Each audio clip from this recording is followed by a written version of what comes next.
another fun thing to give myself. Michelle, can you hear us? I should tell them.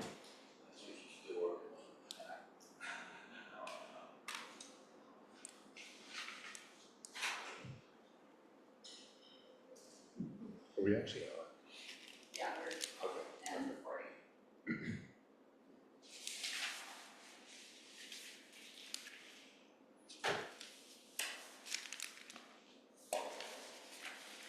All right. Good evening. Welcome to the August 27th, 2025 Social Service Human Relation Board meeting. This meeting is being recorded. The chat function has been turned off. If members of the public would like to comment on an item, please digitally raise your hand or email Gracia Manayon, GMANNAHAYON@alamedaca.gov. Comments submitted during the meeting before the conclusion of the public comment section will be read into the record. Her email address is also on the meeting's agenda. If you are calling in by phone, please email Ms. Manayon, as we cannot see you raise your hand. You can also dial *9 to raise your hand, and we will call on you. Public comments will be limited to 3 minutes. The public has 2 opportunities for public comments. First, under agenda item 2, public comments.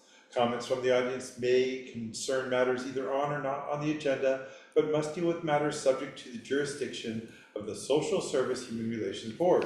Second, under each item, there will be an opportunity for public comment on that specific item. Each item follows a format similar to City Council meetings. First, a presentation. We will ask if there are any clarifying questions from Shrub members for staff. Then we will ask if there are any public comments on this agenda item. And finally, after public comment, we will open the item up to board discussion and a vote if recommended. This meeting is now called to order at 7:02 p.m. We will be doing roll call. Bernie Wolf. Here. Diane Yamashiro-Omi. Here. Gerald Bryant. Here. Michelle Buchholz.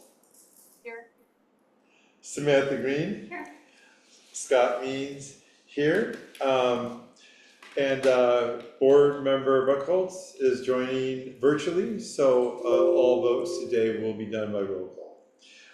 Also joining us from Housing and Human Services, we have Assistant City Manager Amy Wooldridge and Gracia Manayon, Program Manager. So we will go right to non-agenda public comments. The city welcomes speakers providing public comment, but please be advised this is a limited public forum.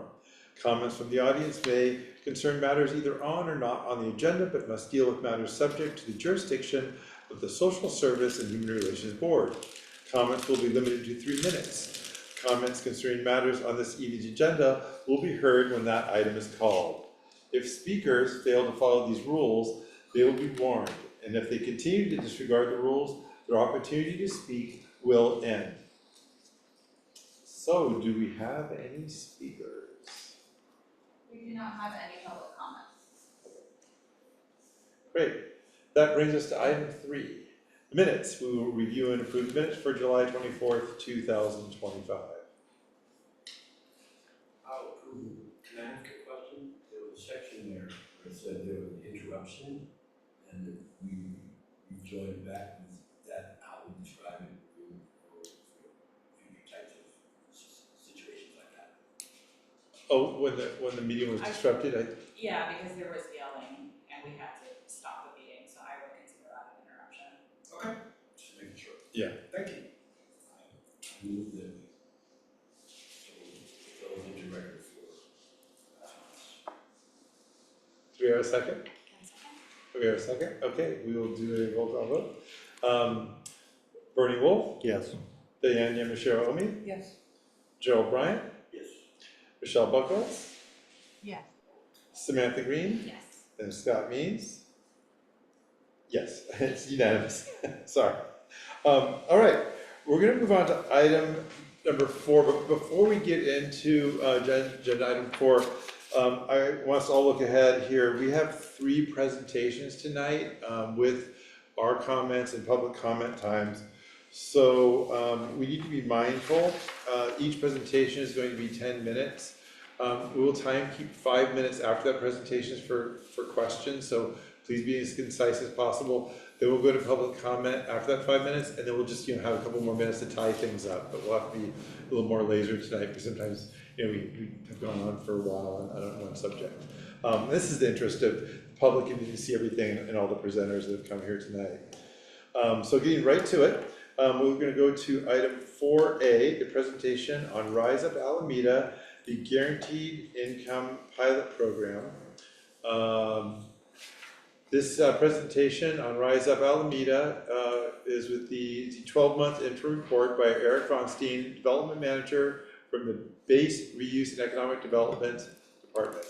Did I say that right? Yes. Okay, excellent. So I'm very happy to be here. Like I was telling some people, it's almost like coming home, so really appreciate it. And I feel very fortunate to be able to present to Shrub tonight on this topic. Shrub has been involved with Rise Up Alameda and Guaranteed Income from the start. Been involved with it, helped shaped it.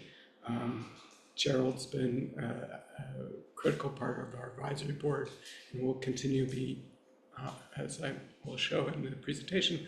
Moving forward, we plan to reconvene the advisory board a couple more times, but we've also presented the guaranteed income twice to Shrub right before we launched, and your comments were really helpful in shaping our outreach, so just wanted to say thank you.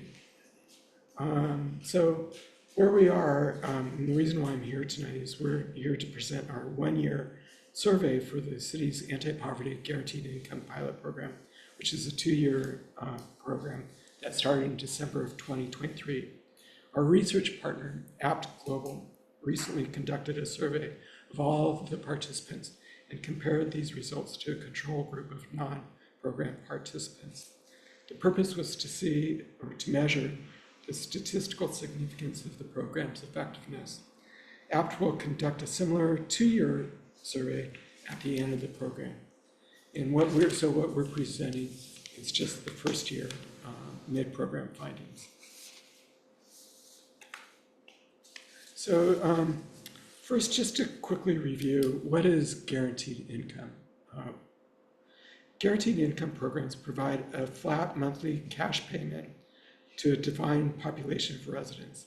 These programs are distinct from other financial assistance programs in that they are, first, unconditional. For example, they don't have work requirements.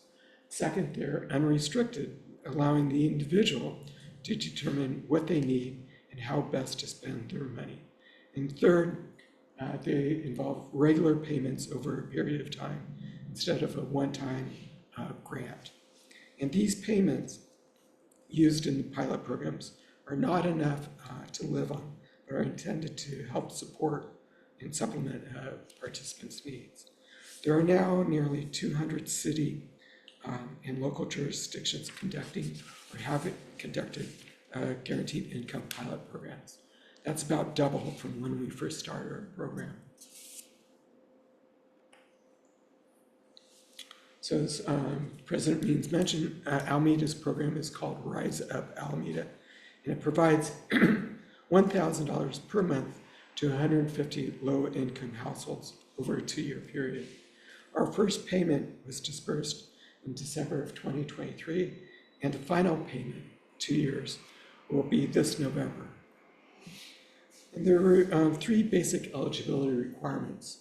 First, applicant must be an Alameda resident at the start of the program, must be 18 years or older, and third, have an annual income of 50% or lower of the area median income, which in 2023 was about $51,000 for a family of 1. Just briefly go over the program goals. We had 3 goals. The first goal was to reduce the economic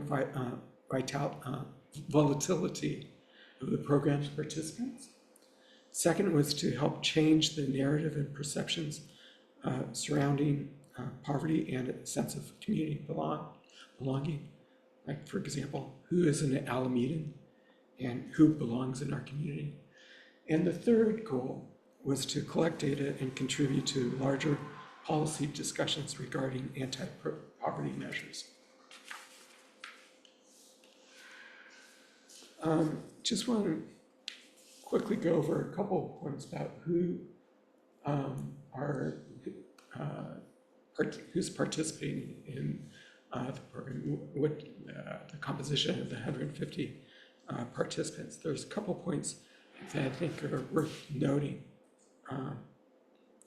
One is that Rise Up Alameda participant population is slightly older than other pilot programs. The average age is 49 years old, and about a quarter of our participants, about 26%, are 62 years or older.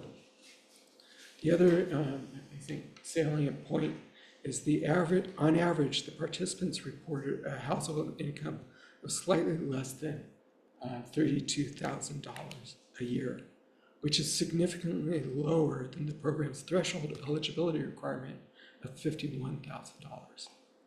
And then finally, a majority of the participants, about 64%, reported using some form of public benefits such as food stamps.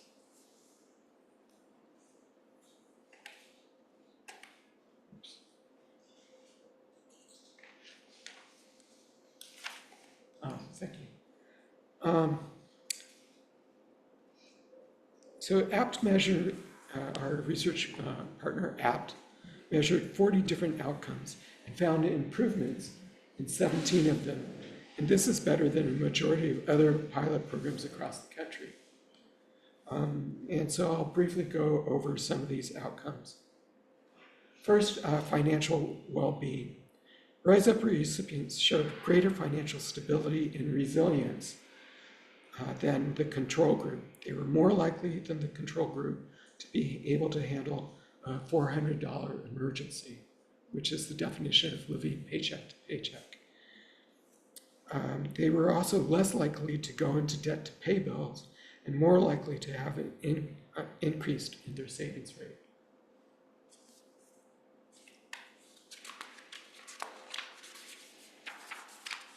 In terms of mental health, the recipients reported lower stress, increased sense of hopefulness, and improved sense of mattering. They also reported less chaotic home environments than the control group. And then in terms of medical health, APT found increased medical care, particularly for older participants, with more doctor visits than compared to the control group. In terms of social engagement, recipients were more likely to be involved in community activities such as PTAs and parent groups, religious or social clubs.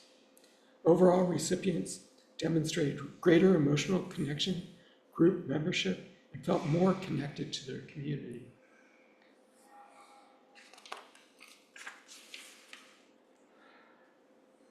In some areas, APT's findings were inconclusive.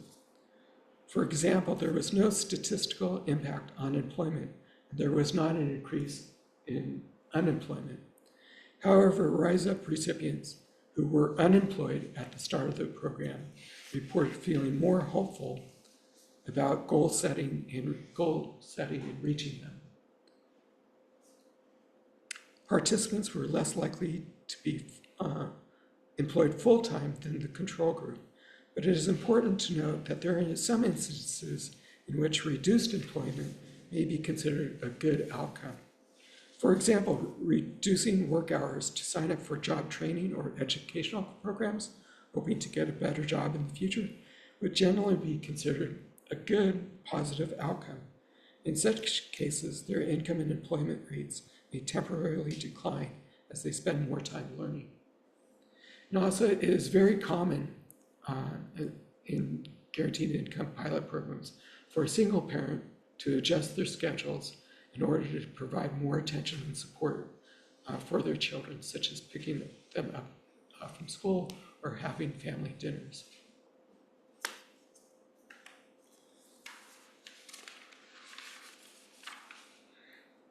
Similarly, there were inconclusive findings for housing and food security. For example, Due to the small number of program participants who recently experienced or are experiencing homelessness, APT was unable to determine if there was any real change in homelessness due to the pilot program. In addition, it may take longer for changes in housing to be reflected in the survey data. For example, there is usually a long lead time in making plans and actually moving into a better housing situation. Also, the temporary nature of the program, it's a 2-year program, might influence whether a person actually makes a move, changes their housing situation or not. And we might see more housing and data are in the 2-year study, some more significant results. So next steps. As I mentioned, the last payment will be in November, so starting this last month in August, Operation Dignity, our administrative partner, has been regularly notifying the participants in multiple languages that their last payment will be in November. Operation Dignity will also be offering free benefit counseling to the recipients. We are working also closely with we'll be working closely with our advisory board as we implement a narrative storytelling component over the next 6 to 12 months. As I might have mentioned in previous meetings, the narrative storytelling component will be separate from the APT's research studies. However, it will complement the research findings by providing additional context with actual lived experiences of the participants.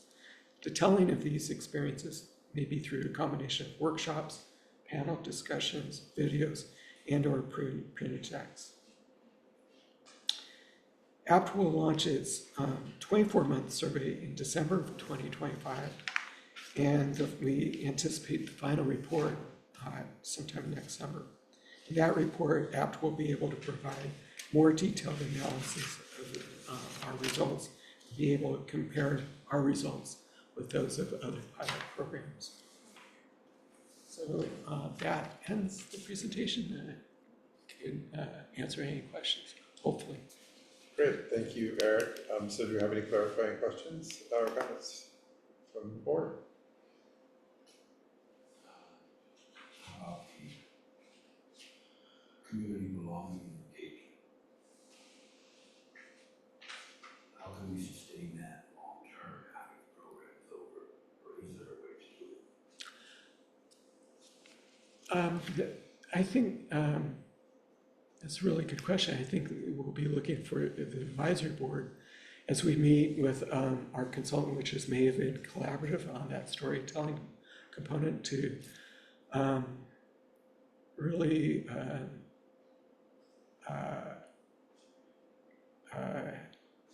kind of develop themes and messages to the community, where the best messages of and how to tell the stories of who's actually our residents and part of our community. But I think in terms of sustaining, that's really important. It's just not one workshop or something, but how to actually continue will be really important, and we look to the advisory board for that. We plan on a series of meetings with Maven to help shape that. And I think there was one initial meeting with Maven, which was very good. One more question. Oh, and I think at those workshops, I think we would also be inviting the whole shrub to those workshops for you to be involved in. I think that'll be really good.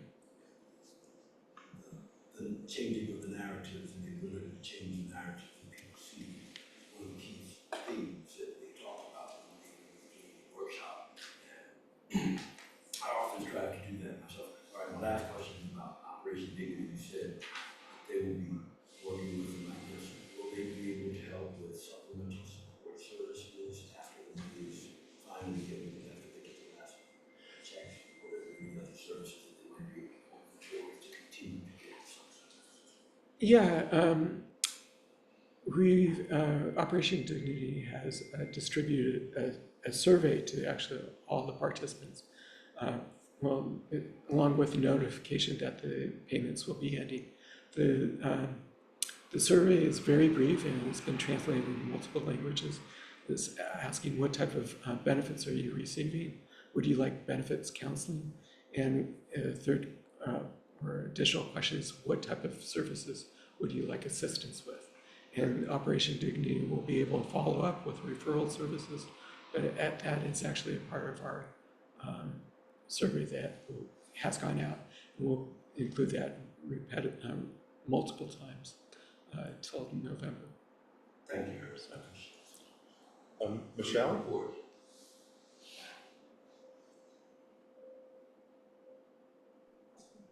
Program, is there a funding source that you're thinking about for another round? Would it be a grant, tax dollar?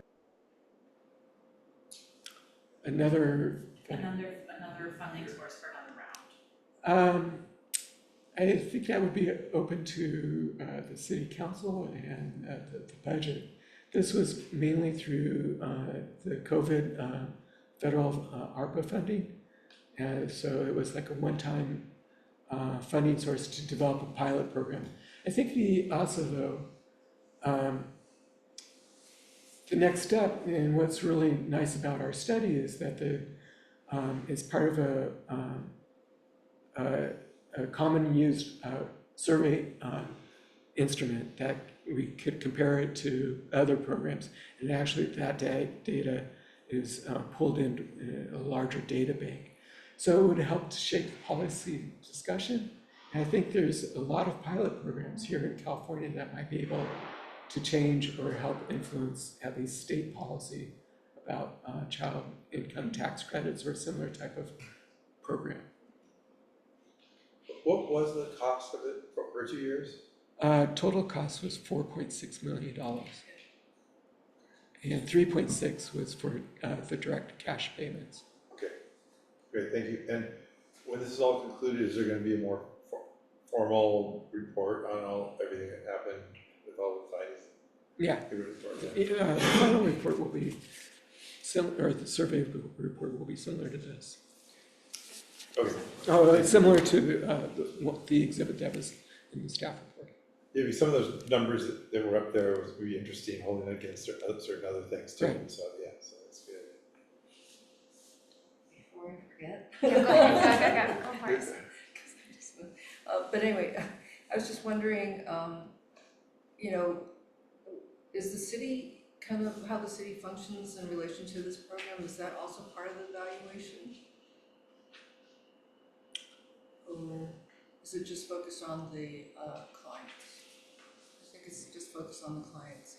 But I think operationally, is there anything that you've learned or that you would recommend to do differently if the program would continue? Is there a place for you to give that feedback?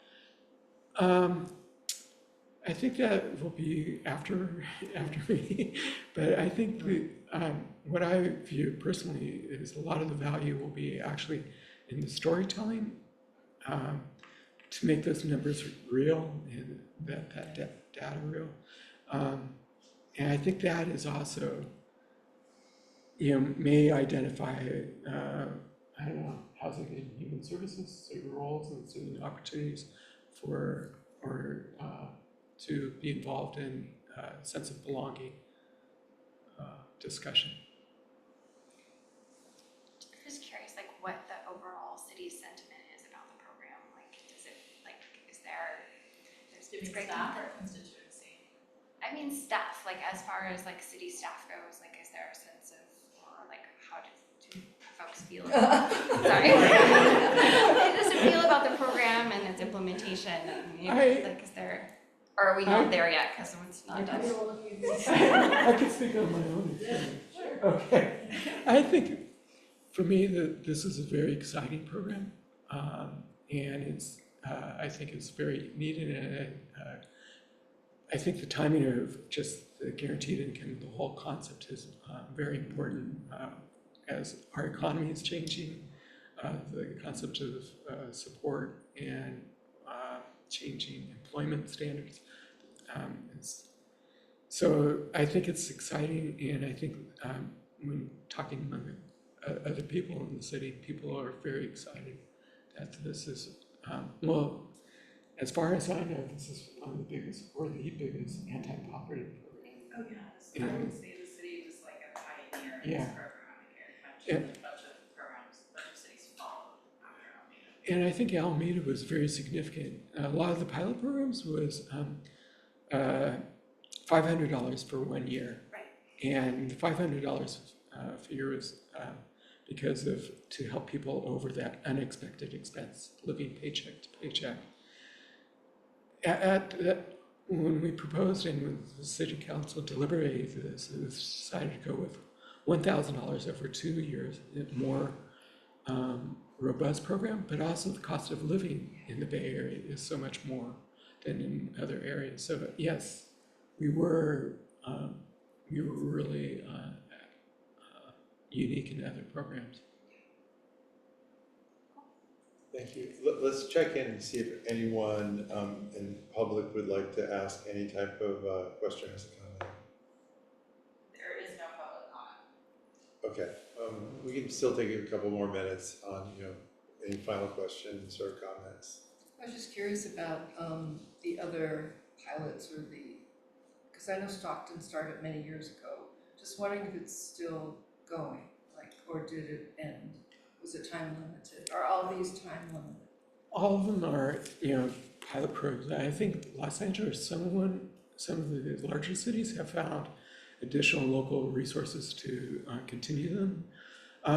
Stockton, what happened with Stockton is Mayor Tubbs, or the former mayor, and the staff that worked on that program, that really groundbreaking program, formed an organization called Mayors for Guaranteed Income. And Mayors for Guaranteed Income has provided advice and guidance to all of these startups. There's now over 200 not startups, but pilot programs. They are like the go-to of if you need help with a request for proposal or shaping the benefits programs, but they're also the ones that not only a clearinghouse of information, but are leading the discussion of moving from pilot to policy. Mayor Tubbs is also has really carried this forward. He's developed, I think last year we had a screening of a documentary to really kind of promote this idea, or as an anti-poverty option. And that documentary was really incredible. So it's continuing? Yeah, I believe Mayors for Guaranteed Income, yes. Thank you. One last question. Okay, we got a final question here. Okay. Final question. We know that it was a bit divisive amongst the community when we first proposed it.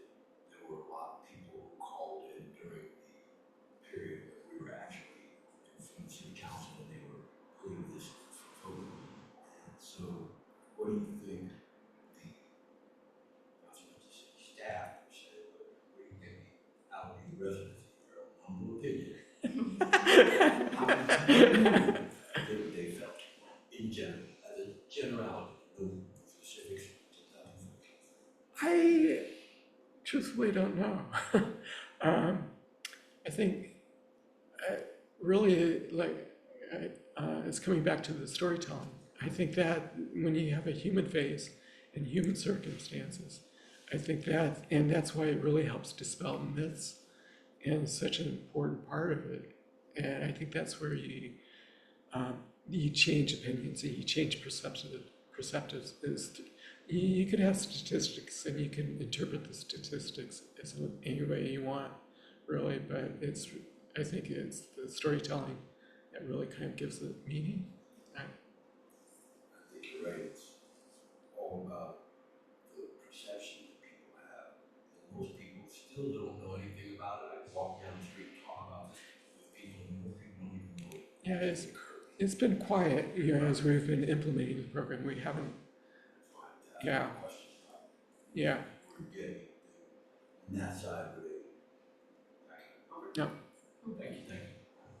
Yeah, thank you for the presentation, Eric. And I just want to say, Eric was at one point, staff this board, and I think all of us here either worked with him in that capacity or some other capacity with the city. And I just want to take a moment to congratulate Eric because he's actually retiring. When is your actual last day? A week from tomorrow, the 4th, When? September 4th. September 4th, okay. Well, it's earned. You've been with the city for a long time. We've all enjoyed working with you. Just want to thank you Yeah. on behalf of the board and myself for all the work you've done for the city of Alameda. Thank you very much, Scott. All of you know, I think that Shrub is very unique, and I've really enjoyed my time. It's been an incredible part of my time here at the city, just working with all of you individually and as a board, and some of the projects that we've worked on together. I think it's one of the, I guess, more meaningful parts of my time. So, thank you. Yeah, you're welcome. You do great work. If you need the assistance of another, recent retiree, I give you plenty of activities. Thanks, Scott. He's got a Thank you. volunteer, I've got a volunteer list for you. yeah. Thank you for making time for us. I appreciate it. Thank you. Thank you. Thank you, Eric. Thanks, this brings us to item 4B, a presentation on domestic violence prevention programs by Alameda resident Jennifer Rakowski. Jennifer Rakowski is a community member in Alameda. Professionally, she has a master's in public administration. While her current work focuses on housing, she has 20 years experience addressing domestic violence and hate violence at the local, state, and national level. This includes being on the board of the National Coalition of Anti-Violence Programs, the California Domestic Violence Healthcare Leadership Board, and a co-founding co-director of SOAR Juana Innes Services for Abused Women. Welcome. Thank you so much. It is a real gift you're giving me to have this time with you and to allow this conversation to go forward. I hope these next few minutes we can spend imagining together what a domestic violence community empowerment campaign could look like for the city of Alameda. And to center us, I'd like to start with a quote from Rashid Menachem from My Grandmother's Hand. Resilience is built into the very cells of our body. Like trauma, resilience can ripple outward, changing the lives of people, families, neighborhoods, and communities in a positive way. And if we do our job right, as a community and as a city, we can be those ripples outward to make that positive impact on those around us. That is my hope. Everyone knows someone. Let's take a moment. It seems like a simple slogan, but to really bring it into your body, who is that person you know? Who are those people you know? Are they coworkers, family members, neighbors? Is it something that happened in your childhood? Is it something going on right now? Is it memories being triggered of past events? It's a simple slogan, but it also points the way forward. We often, and we heard it in this very room, say domestic violence is a critical issue, but I don't know how to start. I don't know where to start. It is behind closed doors. It's hidden. And this points the way forward. The core elements I want to propose to you tonight for a community-based campaign is in the idea that everyone knows someone impacted by family violence, including city employees, residents, and visitors. We are already touching the lives of those we hope to touch with this issue. That we need to take a strengths-based approach that looks at the city's existing capacities, resources, skills, and unique assets. And from strength, we can create that change. That we need to view the whole cycle of abuse, not just moments of crisis or the physical violence that may be what first comes to mind. And then in targeting a campaign, we need to broaden our audience. We need to skill up the entire community to see what steps they can take to move from bystanders to resources. So I said, employees, neighbors, residents, visitors. I'm recommending that we start with employees. If we think about it, most of us spend a large portion of our day in our place of work. And so what better place for the city to start than with its own employee base? And there are a couple of recent pieces of legislation that give us an amazing in to do that. In July of 2024, California mandated employers to maintain an active workplace violence prevention plan and to do training, dissemination, reports about that plan. And that plan is explicitly inclusive of domestic violence. Second, in January of this year, California became one of the few states in the entire country to not only grant time off work and to understand domestic violence is something that may need reasonable accommodations in the workplace, but to expand that right to employees who are family members who have someone close to them who's experiencing domestic violence. So someone doesn't have to prove that they are the primary target of the abuse in order to get that relief. And those closest, those whose ties have been broken because of an abusive relationship, can repair it by helping someone move or get a restraining order or any of the, go to a medical appointment, any of those necessary things to help someone maintain their employment and to begin to build healing. And these laws are new enough that a lot of employees, whether they are city employees here in Alameda or in other businesses also impacted by this law, do not know these rights. When we say this is an issue that the city takes seriously and we want to take care of our own city family, we're conveying a shift in culture that then our city employees convey to those they're interacting with.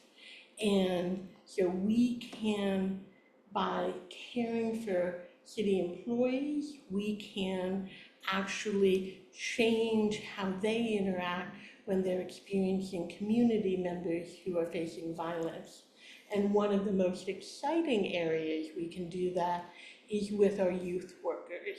When we think of all the youth that we come in contact with as a city and the education that can be done around relationship violence early as a preventative measure, it is a real opportunity to make a cultural shift in our city.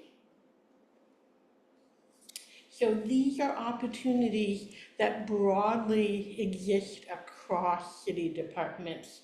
And you might, I'm not going to go through all of them because I only have 10 minutes, but you might look and you like, okay, I get police, I get fire, I might even get the city attorney, but until you saw the slide before, would you have put human resources on the list? Would you have connected seniors and how grandparents can be impacted by domestic violence and intergenerational trauma and the role that the Mastic Senior Center could play. Are you thinking about what books are in our library, what programs, what resources already exist there that could be mobilized towards this campaign? We're not in a community-based empowerment campaign, we're not dealing at the individual level. And so it allows us at the community level, all stages in the cycle exist simultaneously. So we can have a positive impact in preventing harm from occurring, intervening early, responding to the crisis, supporting recovery, and healing intergenerational trauma. And this is so important. It is often we have in our heads that TV show episode with a scary instance, and we're like, I can't be Superman flying in to save someone. When we're asking the communities to step up, we're asking them at any of these stages in the cycle, not just in the heightened moment of crisis. So someone can use their technology skills, use their community building skills to help respond. A campaign and what it would look like. I am recommending a campaign that gives space for people to put themselves into the campaign, to showcase a variety of people taking a broad range of actions, choosing messages that allow for personalization. Some of the ones that are out there are right to be, one thing, one more, no more. This is a sign to step up, now is the time. This is what some of them look like.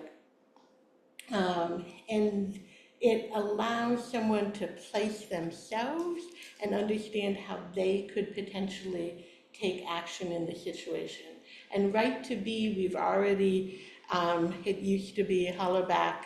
And so some of these are organizations we already have relationships with, and some of it we can take the concept and personalize it to ourselves. And finally, this is the why. This is the why for me, this is why I'm here, is when we remember those that we have lost recently to domestic violence. And they have been ranging in age from just babies to those who should be enjoying their retirement and their sunset years, and everywhere in between. And they remind us that each of us is connected to each other, and that that is where we build strength from. So thank you. Thank you very much for your presentation. That concludes the presentation. Do we have any questions or comments from the board?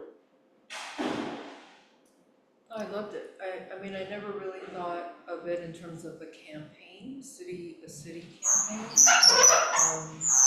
So I think it's certainly something for us to consider. I don't know if there are others that you reach out to with the concept. So this initially started with Bernie reaching out to the community and what was thought, and then sort of it's evolved from there. So I have intentionally kept things scalable and flexible so that those who are more involved in the day-to-day running of the city could decide what the scale. The scale could be as simple as the library is going to highlight its resources, and this year, this October, we're going to highlight the library and the ways that it's stepping up. Or it could be a much larger role, and so the concepts, the 4 concepts, are scalable based on other factors that the city has to consider. So Jennifer, To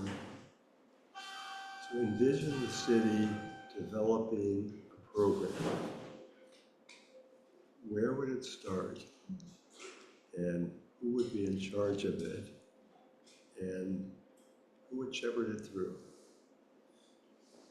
Well, I think the initial direction probably would come from city council and the city manager's office to say that this is something that we support and that we want to get behind. And then again, leaning on the strengths-based discussing what makes sense, whether starting with a small kernel. I would encourage looking at a city employee discussion and education campaign as maybe a starting point. And then from that, the expertise of city employees about what they would like to see in a campaign could emerge. And then the campaign could grow from there. But the idea is to really think in terms of people not being heroes, but using their current skills, talents, and resources to take one step further to support a community that is deeply affected by domestic violence at an endemic level in the city. Yeah, I know that we've done similar campaigns previously, like we have the pull-off phone numbers that are in different public areas and public restrooms. I think something like that is very doable. I would say like a formal program always comes back to budget, staff capacity, like that's a large ask, and there isn't currently a department that holds that work. We loosely hold it in Housing and Human Services through our work structure. But in terms of that campaign, I mean, similar to what we've done previously in partnership with our social service providers, I think it's a great idea. You know, it really strikes me, and this is an outgrowth of your contributions when we spoke, is that when we meet now quarterly with the task force, we had a meeting just recently, and at your suggestion, we have a fire department representative. We've tried to get somebody from the schools. We're going to have next time somebody from the district attorney's office. And when you hear, you know, as well as the Building Futures and Family Violence Law Center and Alameda Family Services, and they all actually are doing good things. And they have a lot of resources, particularly the police department. They have things I didn't even know about. But it's what concerns me is we meet once a quarter. People go their separate ways. There's no integration of it. That's why I asked you, because it seems like there should be somewhere starting at the top where all these resources are, you know, collated and used together. Because the resources are there are a lot of it. So I don't know what you think. Michelle has a question. Go ahead, Michelle? Yes, I have a question. How are we going to measure success on? Can you hear me? Yeah. How do you measure success? Is our goal kind of just awareness of the issue? Will we see outcome of less violent issue, less incidents? Is it more connected to services? Is there a kind of measurable sense of how we say this campaign had impact? And not to say that we should do, it's very important, but it's also kind of like, are we just hearts and minds, or what's your overall goal? I think a plan would need to be fleshed out further to make SMART goals. So whether it is more of what was shown at the later part of the presentation, where it's a public awareness campaign where you could have data about how many people participated and how many people felt like they could articulate one step that they could take to support someone, or some of what was discussed earlier in the presentation about what was staff's awareness of the issues or what resources were available in the city. As a campaign gelled, then obviously having clear outcomes that you would want from the campaign would be an important part of it. And what I'm hearing also, Jennifer, and please correct me if I'm wrong, is that you're here to propose this for the city to take action. You're a resident advocate right, so you're. So, yes, it started as a conversation, and so coming from my background in public administration, I'm looking at what can the city do as opposed to the great work that Building Futures or other nonprofits are doing on this. The city is in a unique place to make an impact on this issue. And so having it take a fresh look at what it could do to positively impact the community and level up our response to domestic violence. And just to be clear, you're gonna start with the city staff. So that's that campaign that you're recommending, and then you're hoping for like a ripple effect from engaging staff. So when my piece, we don't know if we can pull the slide again, is really those 4 points, that to not just try to target those we are directly having services to at the moment, but to realize that we can have a domestic violence response that supports our employees, our residents, and our visitors. That we can have that response in a way that we're trying to level up everyone's ability to support those who've experienced violence, and to hold accountable those who have done harm, and to do it in a way that we look at where our strengths are, where is our moments of opportunity right now to do it. 2 questions, I promise. First question had to do with one of the statements you made that I thought was really important. You said empowering bystanders to become resources. How do reality resources and how reality residents get involved in supporting this program? That's the first question. For instance, if the city chose to do one of those participatory-based campaigns, we could invite different residents, and from a woman who survived domestic violence, who has succeeded in starting her own business, talking about what that journey has been and how the city has helped her to find financial security. It could be a coach talking about not just learning about fair play on the field, but fair play and safety and anti-bullying in all aspects of the youth life that the coach is involved in. It could be, the idea is for not to script how people get involved, but show them examples that they can reflect on. Oh, I'm good at tech, and this AI and is creating new opportunities, but also new risks for domestic violence survivors. And I actually know something about AI. I can be a resource there. Or whatever it is that is your strength that you can bring to the table. The last question is, how can we, the Shrub Board, help in your endeavor?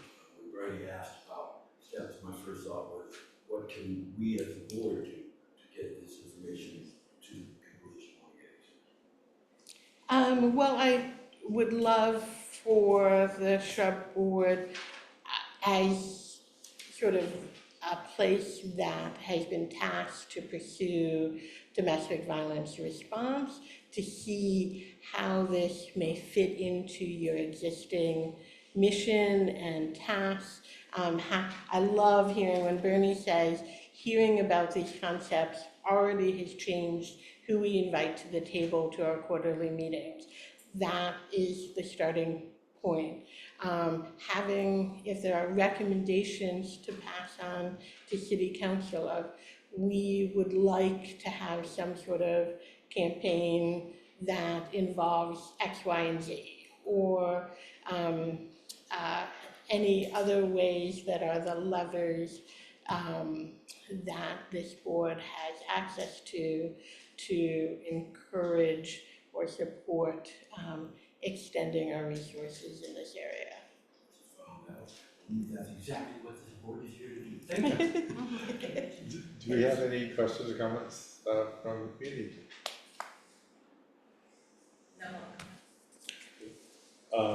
I just, this is not really a question, it's more of a comment.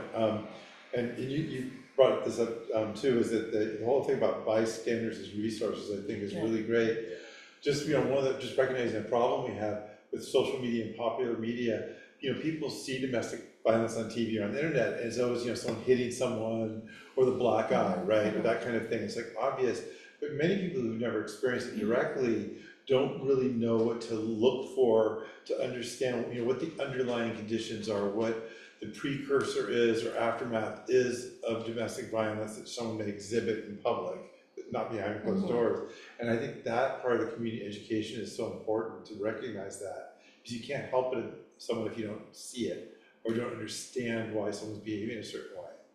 Yeah, creating that space, opening it up so that those conversations can happen is really important. Do you have any other comments, Mary? Thank you so much for your presentation. And that brings us to item 4C. We are going to review and provide feedback on the City of Alameda LGBTQ Action Plan. Presentation on the City of Alameda LGBTQ Action Plan by Assistant City Manager Amy Woolridge. Welcome, Amy. Yes, please. Thank you for having me. Really appreciate being here and seeing you all again. Always love coming to see you and chat with you. So in May 6, 2025, Councilmember Daysog brought a City Council referral to Council proposing LGBTQ sanctuary city policy, resolution, sorry. Through discussion, the City Council decided they wanted to focus on local action, and they directed staff to create an LGBTQ action plan focused on what are we really doing here on the ground in the City of Alameda to support the LGBTQ community. So I was tasked with that, and we met with our executive team, which is all of our department heads of all those great departments that you saw Jennifer put up, and developed this initial draft that we have before you that is that we'll go through in a minute. That was just our brainstorm of what are we already doing? What are the existing partnerships, services, programs that we're already offering? And then we had a few ideas of opportunities. And then what I'm doing is coming to you for your feedback on what you think either is currently happening or what we could be doing. And then I'm also taking this to the Recreation and Parks Commission as well as the Library Board, and then I'll be bringing it back to City Council in October. So that's where we're at. No, it's not. Oh, there we go.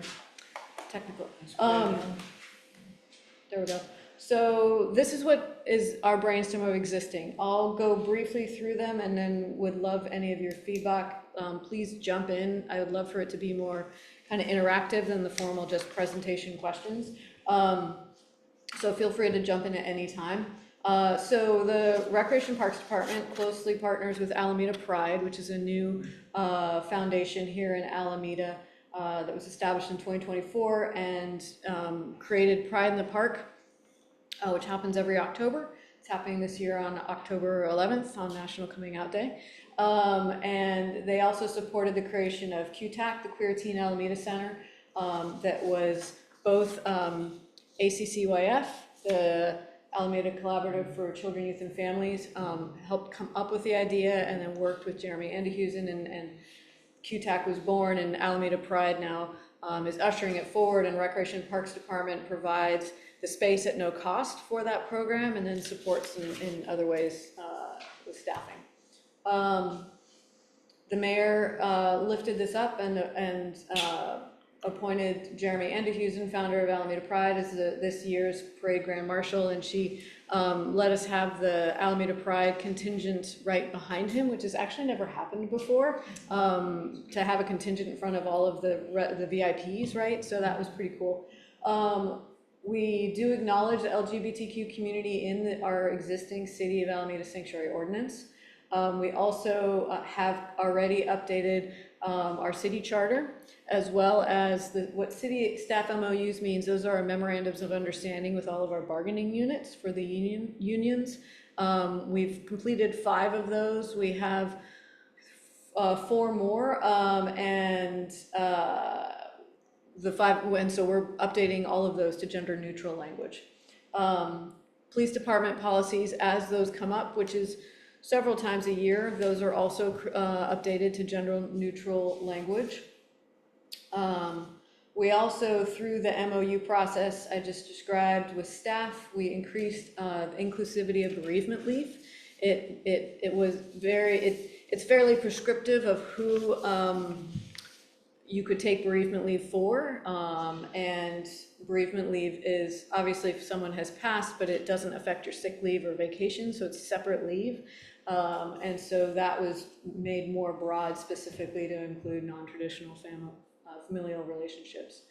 The clerk's office does conduct civil service marriage ceremonies for everyone, yeah. I have the privilege of working here every day and seeing people get married. It's just the coolest thing. People get sometimes super dressed up, and it's just fabulous. Alameda Free Library holds Pride Month programming at all 3 of its locations every year in June.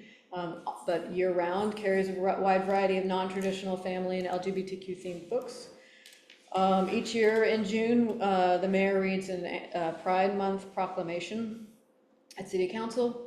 Public restrooms are converted to all-inclusive as they're renovated. You can imagine that's fairly expensive, so it's not like we can do it as one project across the city, but as they're renovated or when they're created new, like for example at Alameda Point Gym, there was a project to install, I don't know, 6 to 8 new restrooms there, and they were all gender inclusive, which was great.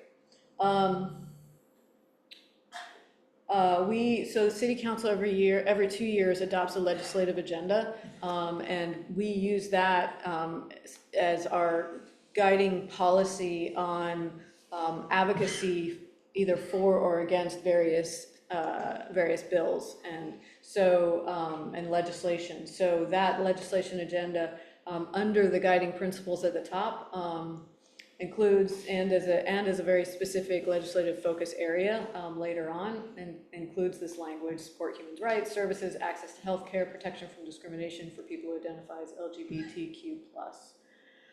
Each year we fly we hang the pride flag, the inclusive pride flag, at City Hall West, at City Hall, Air PD. In June, this past year, we started an I Am Alameda economic development campaign citywide. And in June, they focused on LGBTQ-owned businesses. We plan to keep doing that. We certainly do communication on all of our city social media and other platforms when there's LGBTQ events and activities. We fund Alameda through HHS. We fund Alameda Family Services Youth Mental Health Services at AUSD schools. They serve everyone, and they absolutely serve LGBTQ+ youth. I mentioned the ACCYF Youth Advocacy Committee. They held these listening sessions at every single middle and high school, and that's what helped lead to the development of QTAC. Last year, we did DEIB employee training for everyone, and this was a component of that. APD tracks all hate crimes and incidences and does specifically track LGBTQ+. And they have ongoing, I spoke at length with the police chief about this, and they have ongoing procedural justice and implicit, explicit bias training and awareness, which among many things includes the LGBTQ community.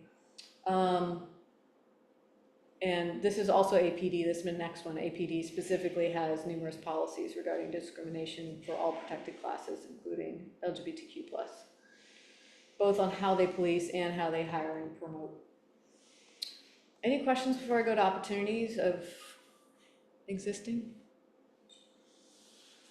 So are they going to continue with the DEIB training this year coming up? We are looking at that. We have trained all staff, and we're looking at kind of what is our organizational culture, and how do we really focusing on our organizational culture and ensuring that it feels safe and inclusive for everyone. So yes. Michelle asked a question. Any demographic data? I don't know if the census collects any of that data about our population of households that have same-sex head of households. Do we have any data to sense? Because I don't. It feels. I mean, I love Pride. That the October Pride is so family friendly, and our kids love it every year. But do we have any kind of just basic demographic data? We should. That's a great question. I have not looked into it, but it was included in the, people could self-identify in the 2024 census as LGBTQ, or I think it was LGBT. So if they self-identified, we would have that census information. So I could certainly look that up. It's probably an undercount though, I would think. Likely, yeah.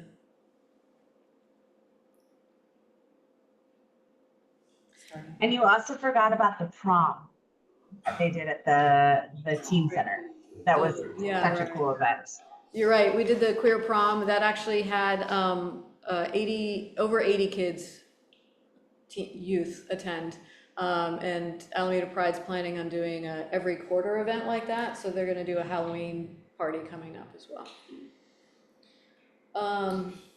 And anyone is welcome. We screen, but anyone is welcome to volunteer. They're always looking for volunteers as well. So this is where I also especially want to open up any opportunities you see where the city can support and lift up the LGBTQ community. These were opportunities that the executive team mentioned. So one is add a domestic partner registry. This wouldn't be just for LGBTQ community. There's also, I know actually for seniors, I know you've talked about age-friendly, there's sometimes seniors that prefer to do domestic partnership because there's different, because of tax implications essentially versus marriage. We could certainly prioritize funding. This would be a bigger lift in these economic times, but we could prioritize funding for gender-neutral restrooms, especially at the library. That's the key place where we see it as a need. I mentioned we celebrate Alameda Pride, but we don't yet have a particular celebration around International Transgender Day of Visibility in March, so that's a possibility, and other specific targeted economic development support for LGBTQ and businesses.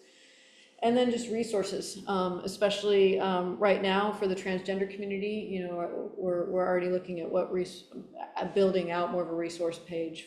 We already have a pretty significant page for immigrants, and I think that we certainly can build that up for other communities as well. Any thoughts? If I could offer a suggestion. See, a lot of the website doesn't do any public reporting for how the program is actually working. So a small dashboard on the website, just kind of show the services and support that. For how the action plan's working? It's working? I actually have a quick question. I get it to work. Are there gender neutral restrooms at the Veterans Hall, At where? the Veterans Hall, There are not. where Q-Tech is actually housed. Yes. Yep. It's a historical building, so that one's even That one's bigger hard to lift. carry, I know. Yeah, but that's a good point. Yeah, it'd be interesting to see what happens when new buildings are built around having gender neutral bathrooms. Actually was quite a nice hotel we went to, and there was just one bathroom you walked into, and there was a hand washing station in the middle, and then a series of doors that just had a toilet behind it, and it was just men and women are all using the same one, and people still had their privacy, you know? So I'm interested to see, like, when new design comes through, what we can do with that. Maybe we can actually save space too in bathrooms. Yeah, there's some great designs, and in fact, just having come from Recreation and Parks myself, gender inclusive restrooms actually are more efficient for the whole public. It's great, like what you're saying, Scott, or like at the gym, for example, when you have 6, individual stall restrooms, they go much faster when you have several hundred people there than just everybody lining up for one. Right. And it also fixes another gender issue around line equity. Yes.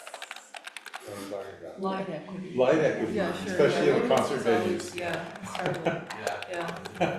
Michelle, you can go ahead. Yeah, so. Yeah, I wanted to know how we're working with the school and some of the more the school district and the national policies of informing parents of if students want to use different pronouns or different names. How I know we're not different; those are different jurisdictions, but how are we partnering with school, especially for our transgender kids? I wish I could speak to that specifically, but I don't want to say something that's not accurate, since I don't have specific knowledge of the policies of the Alameda Unified School District. But I think what is important to add on here that you're lifting up too is that we need to make sure we have coordination with the school district in regards to our programming and supporting them where we can with their LGBTQ students.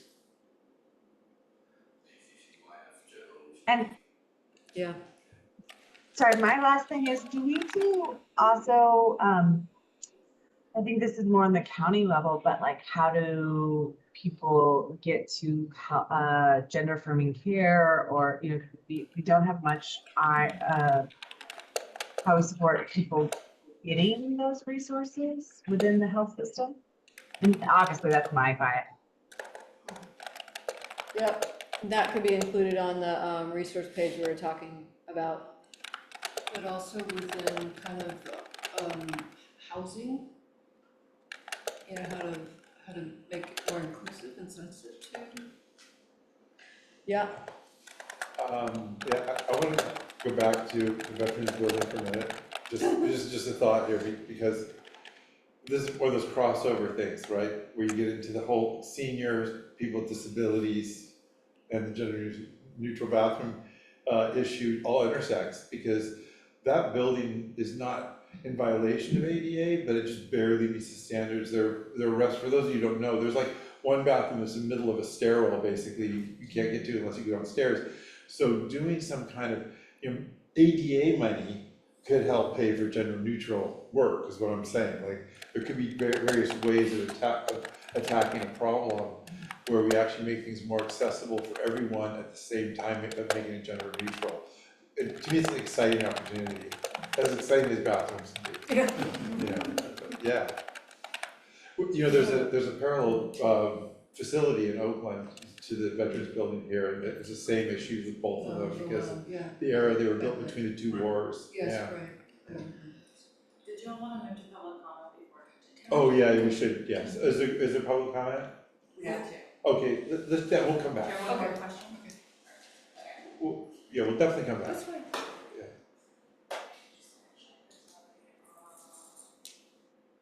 Okay, so we have 2 public comments for this item. The first one is Lily Wildlia. Okay, so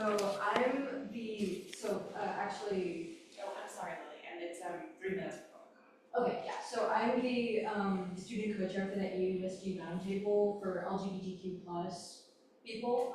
So I think I have a decent amount of understanding of like the policies in place through AUSD in order to protect trans people. Myself, I am a trans non-binary person.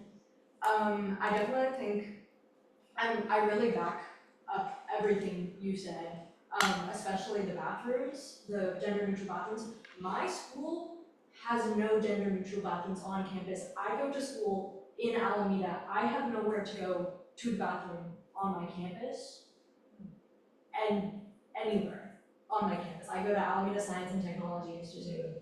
I have to get a key from one of my teachers who's a very kind woman and lets me go into the teacher's bathroom. That's the only bathroom that I have to use at all on the school's campus. So I really back up. It is so incredibly, incredibly important for people like me and for just anybody. Again, it aids accessibility. It aids, pregnant women, women with small children, men with small children, breastfeeding, nursing, all of that sort of thing can all be directly addressed through having gender neutral bathrooms and through creating an environment where, because there's no reason for a bathroom to be gendered in the first place. That's not necessary in the first place. So there's been a lot of talk of like different setups for bathrooms like that. I've seen a lot of like, oh, we'll have this thing here and then we'll have a bunch of bathrooms like was previously brought up. I think that's a great way to address that, because again, it addresses all of these different issues for all of these different groups of people. It's like, it's a no-brainer in my opinion. Also, if you could go back to the thing just so I can see the. Oh, sure. Yeah. Good job, my memory. Sorry, thank you so much. Yeah, so coordination with AUSD, just in general, the teachers do get, as the student co-chair of the AUSD LGBTQ plus roundtable, I mostly work with students, I forgot the word, what's it called, parents of transgender children in elementary school. And what we overwhelmingly see from these parents is that their children there's certain like particular problem teachers that are being, either usually transphobic to the students. So that is an issue, though I believe that all schools in AUSD can opt out of getting training towards the LGBTQ plus community for their teachers to get training. I believe the schools can opt out and the teachers individually can opt out of that training, which is just 1 hour of training per semester. That's the current regulation. I believe. I could be wrong about that. I don't think I am though. But it's 1 hour per semester, and both teachers and schools as a whole can opt out. Currently, all of the schools on Maryland have opted in except for Love Elementary. So that is an interesting, I just want to share that with everyone because, I don't know, I think it's kind of strange that they can opt out of that, but that's more AUSD than you guys, I imagine. But yeah, just in general, just the amount of resources, especially towards like trans businesses, LGBTQ owned businesses, especially like I really like the idea of having a day in March, the celebration of the Transgender Day of Visibility. I myself am a transgender person. I myself experience microaggressions, I experience misgendering on the daily. I think a lot of people don't understand that these impact so closely people in our community, me, my friends, my teachers who are trans, it's so close to home, and it's any way that like there can possibly be support for the community and for just making sure that these people are visible, that these people are known, and that the history in this area is known by all of the people who inhabit the space is important, because queer people helped to make this city just as much as anybody else did. Thank you very much for your comment. Do we have another public comment? We do. Our second public comment is Jennifer Rakowski. And you've heard from me tonight, so I will be brief, but you'll see some common themes. So when you check out that census data, one of the family households in Alameda that's LGBT will be mine, so my face will be part of that data. And first I want to appreciate the city. I didn't move here initially because the first time I came was when I was working for a hate violence response agency when a Molotov cocktail was thrown at a gay man's house. And it took me a long time to reestablish trust with the city after that incident from the 90s. I moved here, and the week that I moved in, I saw anti-queer graffiti in the apartment complex where I was taking my children at the time. From those instances to the 4th of July parade and the highlighting businesses and where we've come, we have made tremendous strides. There are still great steps to take, especially around the transgender community. The transgender community is under attack.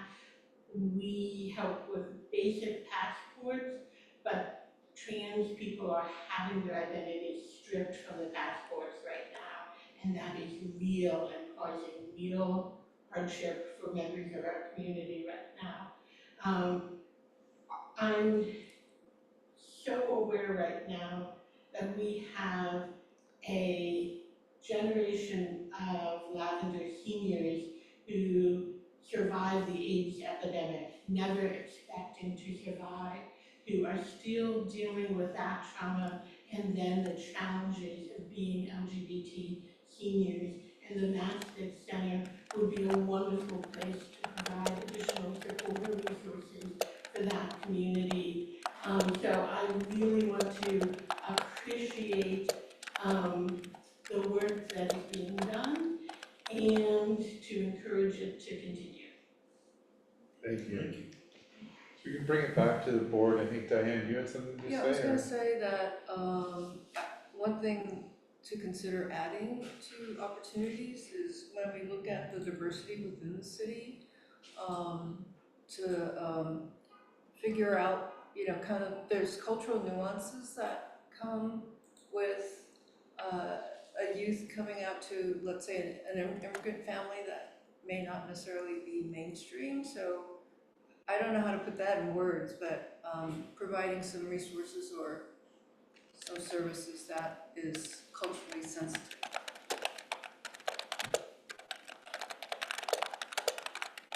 And support for,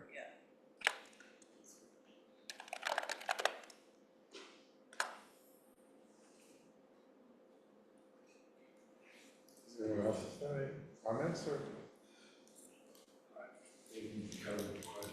Yeah. Oh, I know, one more thing. I think our speaker talked about the history, and I think that that's really important. And I don't know, maybe that's a library function or, but there should be, I think the city needs to know what its history has been. Yeah, that's interesting, and,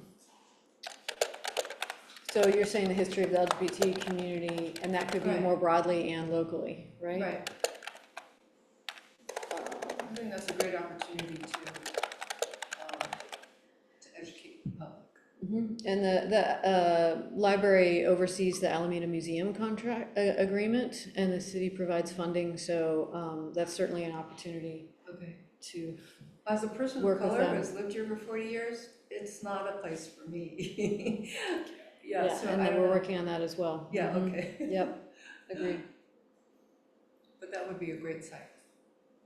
great. Michelle would like us to add get census data. Oh, yeah. I was just trying to pull it, sorry.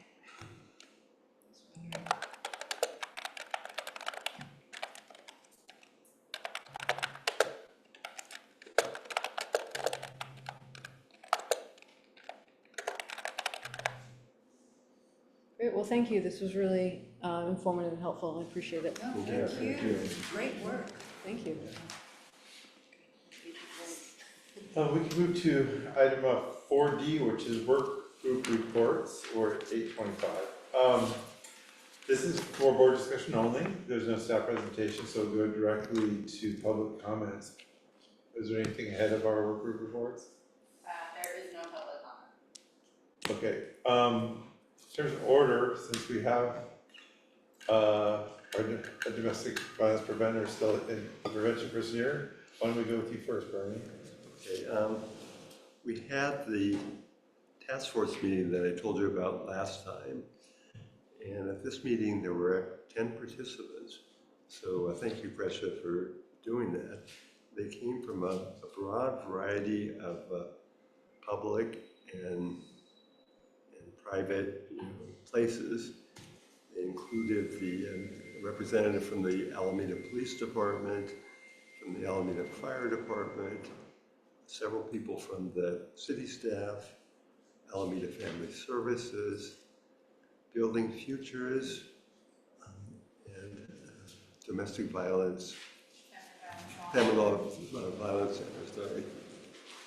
And I have 4 pages of notes. It was that, that was that thorough, and I'll just kind of give you the highlights. There's been a transition in the Alameda Police Department to a new liaison for domestic violence. His name is Robbie Stoffel. He's an investigator. Very good and very committed, very interested. Presented statistics about the incidences of domestic violence arrests. And they were particularly high in June and July, which he said is somewhat typical.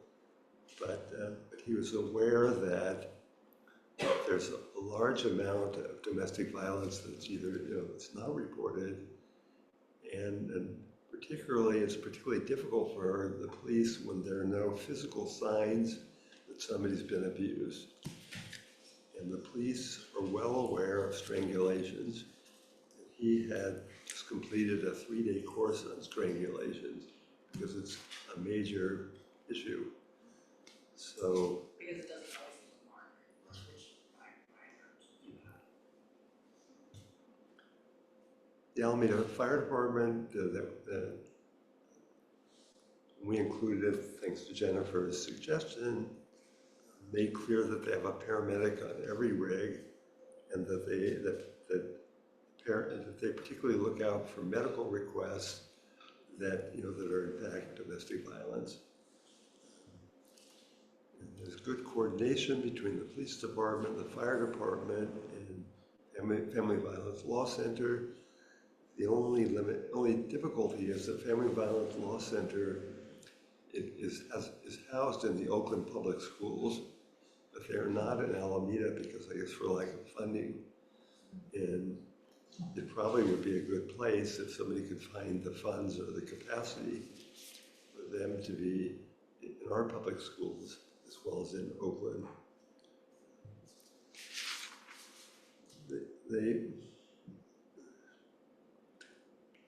The next time we're going to have a district attorney from the domestic violence prosecutorial unit is going to talk to us.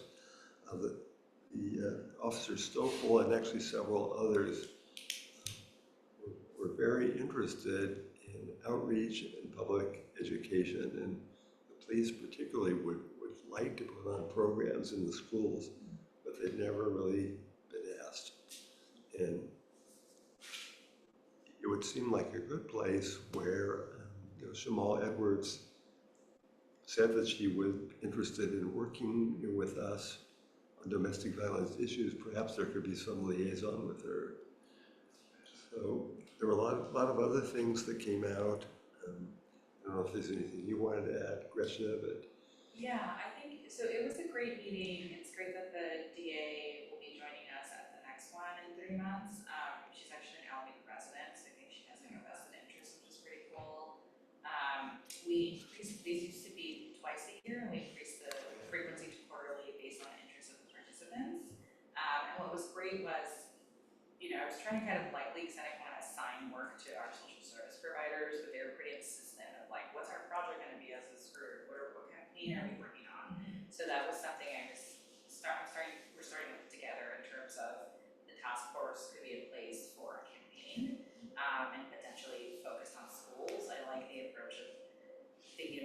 prevention and not just crisis response. And there's several groups working with youth on healthy relationships, but to some extent, they're not really working together. And that's kind of why I asked Jennifer, what can we do with all these resources to coordinate them and make them more available and more coordinated. So it's something I want to think about. Maybe you can think about. We can come up with some ideas. So that's really what I have to say about it. Thank you. Thank you for your report. All the meetings together against hate? So we had an opportunity to speak with the mayor and the vice mayor about our resolution. The vice mayor did not seem to have any problems with the resolution as it stood. The mayor had several reservations, asked us several times to change it into an action plan. I gave some examples of my lived experience and why I don't think an action plan would be quite the right way to go. I have likewise made clear that there are certain things that we aren't really trying to do. We've already got an action plan built into the resolution. The question was more of optics, trying to put forth such a resolution that the eye from other places that might want to be a problem for such resolutions find it amusing, but I'll leave it at that. So we have I also had a conversation at one point about some of my lived experience here in Alameda. There was a question about working with the police force and conversations with the chief of police. I was told that I was asked if I'd be willing to have a conversation. I said I'd be happy to do so. I was told that at some point there would be someone reaching out to me. Haven't really heard anything. As far as the idea of the resolution, we're going to continue moving forward, reaching out to other city council members to have conversations with them. We're also preparing for the United Against Hate Week. The National is going to be coming up in October. We're looking to gain some support from the student population as for ideas to move forward with ways to make a difference. The Poetry Slam that we've done for several years has not been as successful as we wanted to. I made a general recommendation that we look at the answers that we got from the group last year, which is that we need more social media engagement. We should be out more in front of people. And so that's what we're basically working on. Yeah, I think so. So, I mean, the bottom line, I think for us, is the timeline that we initially proposed to bring the resolution to city council in October is probably not gonna happen. So I think, we need to kind of have conversations with other city council members, see where they stand, on a resolution, and if it doesn't seem like we can gather enough support, then, we'll have to think about alternative. But in the meantime, we are gonna continue with the activities. Yes, we still have activities that are on our work group's agenda that we'll be working through. And that'll probably take up the better part of the rest of the year. There's still an open slot for one of the things that we've been trying to work with about the community engagement, and we'll have to figure out how that one's gonna work. I'd spoken with a couple of people about getting access to the Black Student Unions and various groups at the high school. I was told that it may be a problem having to do with being on campus as a non-teacher or non-parent. So we're gonna have to look into how we'll get that done. I don't know that there's a way around it, and I'm not trying to make a way around it. I think we should try and engage with the students at that level to be able to hear their voices and get their responses back, not just have localized. I I'm really familiar with Encinal and their leadership group, and Gorham is the person who runs that, and I can definitely get you in at Encinal if you want to, with them. I do. If you know anybody at Alameda High, I do. And leadership isn't just a council, it's actually a class in leadership, because I presented the volunteer list there, and there was 30 kids in the room, and they're all represent leadership of the school. So let's do that. No, it's okay, I just, because you know, I'm trying to build a coalition behind you too, and get other stakeholders and bring them in, so I just wanna support this, okay? I appreciate it, thank you. Yeah. So I did just wanna add that Shamar's suggestion was just to start with parents, so not necessarily that, not to discourage us from engaging with the students, but to start with their parents, which I agree with. But again, how do you get to the parents? Well, that's who we've been speaking with. In the round table There first. was Right, parents. they would, so we're back to what we had already said. So you see why I say it's very difficult to really get what we're trying to cross based upon what we're doing. But it seems like it's pretty obvious, we should not require that much evidence to clearly state. Thank you. I was just gonna, are you guys, is there a collection of notes from the listening sessions? Yeah. Is there an opportunity for us to like, Sorry, what was it? I was just wondering about like the listening session, what has been collected, and is there an opportunity for us as a board to maybe collect that information and make that more public so that at least folks could see what we as a board are hearing from folks and make it into just, if it's there, we could pretty it up and make it a brief or something. We can talk about it, I don't know that we have notes from all of our meetings. We probably have to ask permission. Right. We didn't advertise it as like something that would be out publicly. It was more of like information gathering as they did the resolution. But yeah, I guess we gave some thought as to what to do now that we have this information. And again, I truly believe that one of the key purposes was the listening sessions and the ideas that come from that are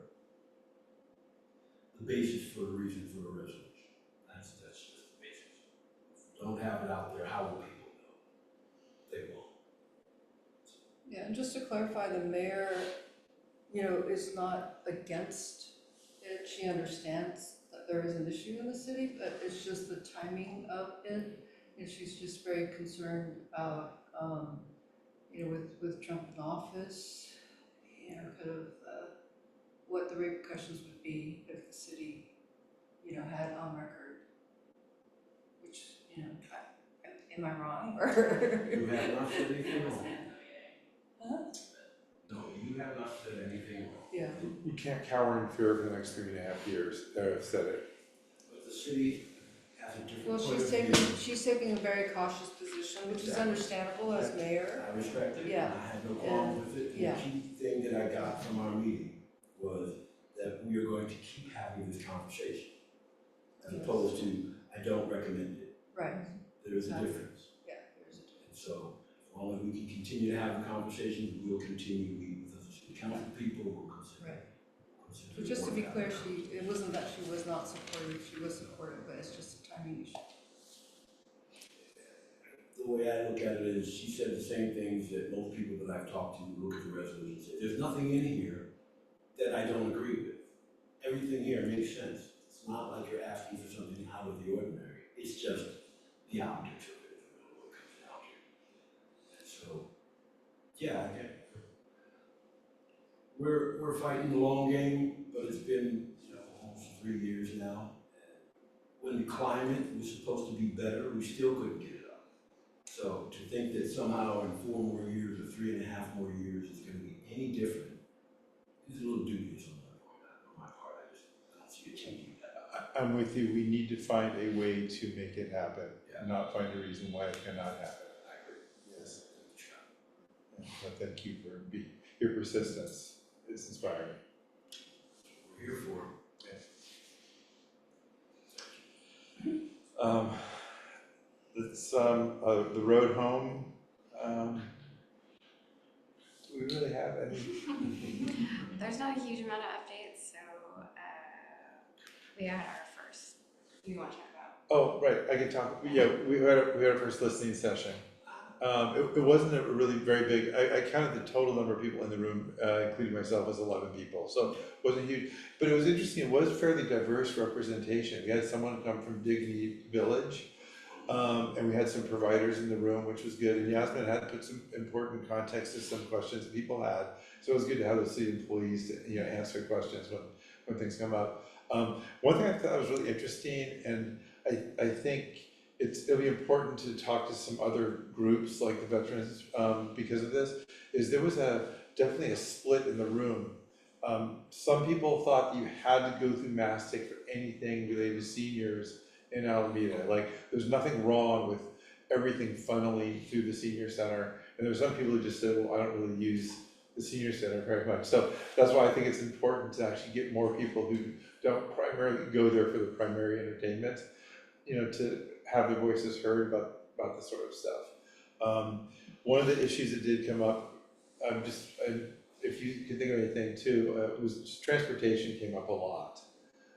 The shuttle did come up, and just needing other transportation options, especially go across the island. And a lot of older adults don't bicycle, so all the bicycle lanes don't really help in terms of that. So there's other things. So we're of course going to be looking for stuff ongoing. You know, usually these plans take like 5 years, and I know I've already looked into, in fact, because of some of you sent, I looked into that grant. I know it's coming up in September, and I talked to Amy about this, and it's something we could definitely look at for like, you know, next year or, you know, future years. We have more time, but actually like going for a you know, grants in terms of enhancing transportation across the island would be a really great thing. But we're going to find out other stuff too, I'm sure. I don't know if there's any other big moments for you. I mean, I think one of the things that came up for them has been coming up for us as a board continuously, which is just communication and identifying ways of connecting with people who aren't in the normal, like, the spirit of city resources,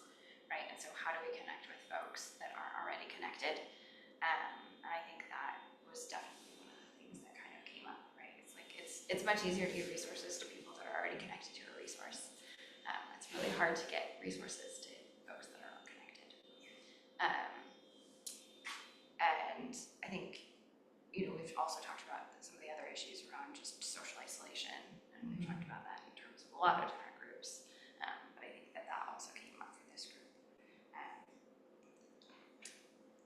Yeah, I think those are kind of some of the main things. And I think one of the other things that we talked about is how hard it is to balance the different needs of different communities, right? So there's some things that are a benefit to multiple communities, right? So we're just talking about the bathrooms, but there are things like the bike lanes, which some folks were talking about as a hindrance for older adults, right? Having to park outside of a bike lane and then get across those lanes, right? Or to have a bus stop where you still have to walk to get to the sidewalk.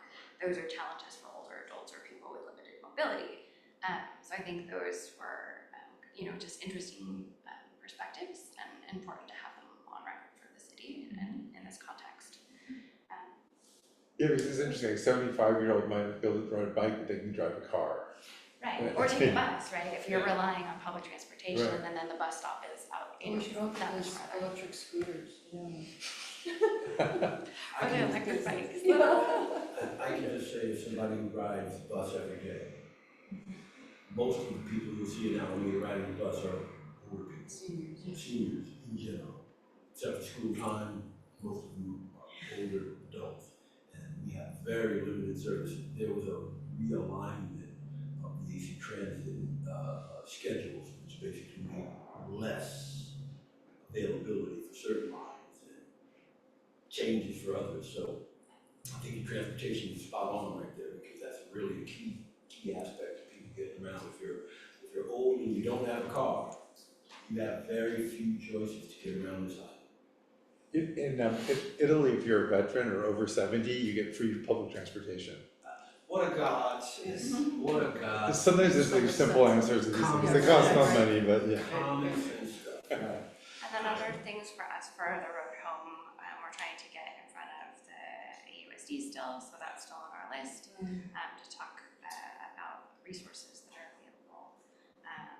And then we were just talking about how point and click count is around the corner. Wow. And making sure that just as board members, if we're thinking about volunteering, to put it on our calendars, and get prepared for a new round of data collection and data.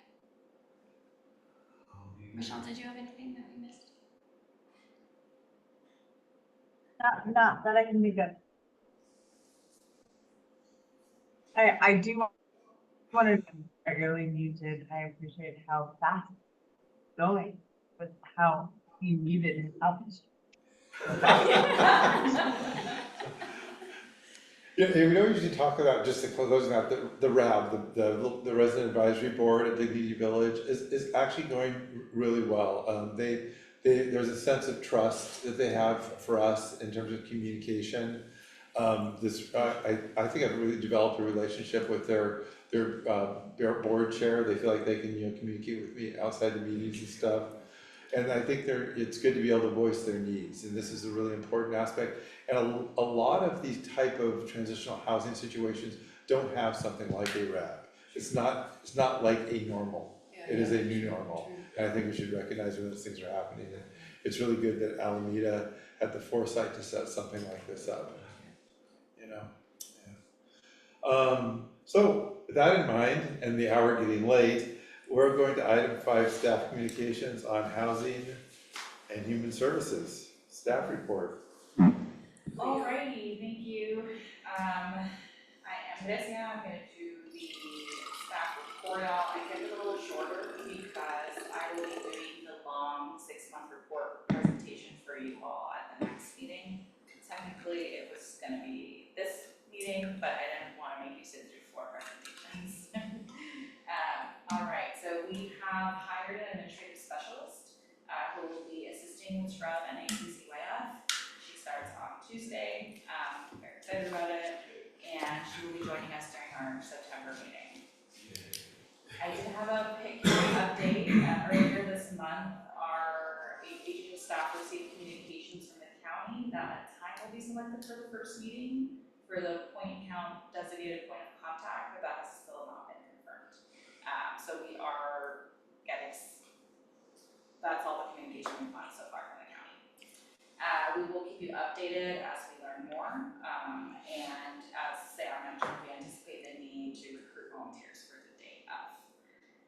Another update I wanted to share was my colleague Neil, who manages our in-house programs for the division, shared at our staff meeting that Operation Dignity, who operates Dignity Village, has housed more folks in the last few months during their tenure than the last 2 providers combined. So they even made a joke that RAB is gonna have to do elections again because there's only like 1 board member left or 1.5, so it's great news. I was gonna congratulate Eric on his retirement, but he's gone, so good for him. And that's all I have for you all tonight.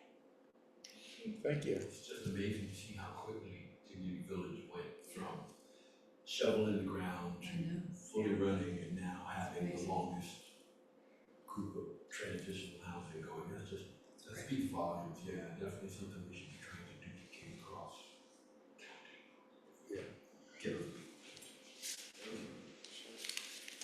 So this brings us to item 6, board communications, non-agenda, and I'm just gonna get right into here. Alameda County Healthcare for Homeless has an annual summer solstice event that celebrates people who have lived experiences through their struggles, and part of that is 12 individuals receive a RAD award, which is a Resiliency and Determination Award. They've already done everything for this year, but they reached out and said, would we be interested in trying to nominate someone for 26 or 27? And they have it in different places in Alameda County. So I told them, that we would definitely be interested. And this would be like someone from the RAB or something, something like that. And so anyway, this is just an initial communication. We have a year to go, and we'll bring something more to the board once we get closer to it, and we can decide if we want to put some people's names up, for this award. So just want to let people know about that. Anything else? I have tickets to the museum Friday. Are you welcome to come with me on Friday? Can't do it on Friday, sorry. All right, well, I'll go twice if you willing to go another day. Yeah, go, another day would be great. You let me know a day. Okay. Send me a yeah. text message, send me an email, tell me what day works, because I'll definitely go. Okay, no, I'd love to go with you. It's free on Fridays. What's that? It's free on Fridays. I had to pay 25 bucks. Not for the special. Yeah, not for the Oh, Yeah, not oh, for you the gotta special still pay, event, I oh, I think you see. still have to pay for that. For the rest of it, yes. And they have a bunch of Friday activities that Yes. are going on outside and around here, and they're very cool. It's a great exhibit, yeah, we went to see it. And I want to see, maybe a week from Thursday, are you okay? Thursday works for me. Yeah, I'll check it. That's good. Thank you. Yeah, no, thank you. Oh, but yeah, wanna get that on the record. Absolutely. Get that there. I didn't hear. Didn't hear it? You were muted. See, that was it. Are there any other communications? Hearing none, we will adjourn this meeting at 8:51 PM. Wow. Good, thank you. Bye, Michelle. We were gonna be here till 10. I hope it didn't seem too rushed, I just didn't